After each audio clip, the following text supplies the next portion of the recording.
আজি অষ্টমমান শ্ৰেণী শংকৰদেৱ শিশু নিকেতনৰ ছাত্ৰসকলৰ বাবে গণিত বিষয়ৰ ৩ নম্বৰ অধ্যায়ৰ বহুভুজৰ পৰিচয় অনুশীলনী 3A কেইটামান অংক কৰি দিবলৈ বিচাৰিছোঁ। তোমালোকে মন দি অংককেইটা চোৱা। ইয়াত চোৱা, তোমালোকৰ কিতাপখনত চাবা, চিত্ৰবোৰৰ এক্সৰ মান উলিওৱা। এক্সৰ মান উলিয়াব দিছে। তো এটা চতুৰ্ভুজ আঁকি দিছে আৰু চতুৰ্ভুজটোৰ বহীকোণ কেইটা আঁকি দিছে। বহীকোণ চাবা, 4টা বহীকোণ আছে চতুৰ্ভুজটোৰ। এটা এক্স, এটা 150 ডিগ্ৰী, এটা 50 ডিগ্ৰী, এটা 110 ডিগ্ৰী। এতিয়া আমি এই এক্সৰ মান উলিয়াব লাগে। এক্সৰ মান আমি কেনেকৈ উলিয়াম?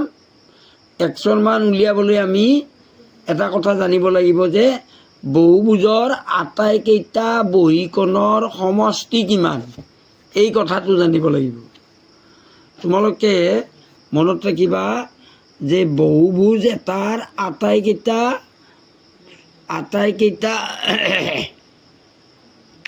বহীকোণৰ সমষ্টি কিমান? 360 ডিগ্ৰী। বহুভুজ এটাৰ আটাইকেইটা বহীকোণৰ সমষ্টি 360 ডিগ্ৰী। গতিকে আমাৰ এই চিত্ৰটোত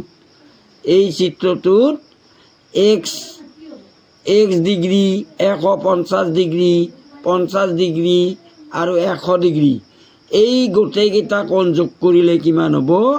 360 ডিগ্ৰী হ'ব। তাৰমানে তুমি ইয়াতে কি কৰিবা?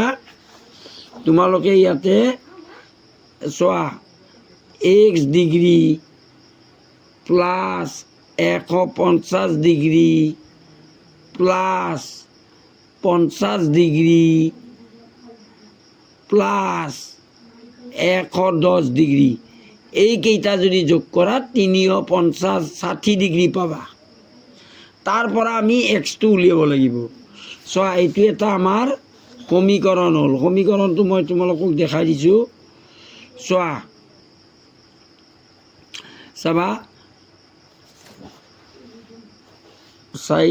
চাই লোৱা।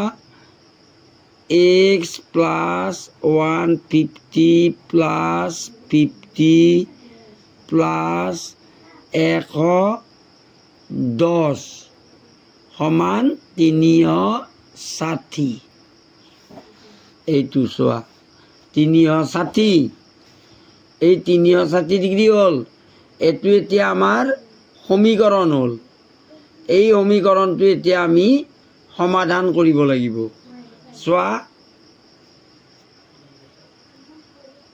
এক্স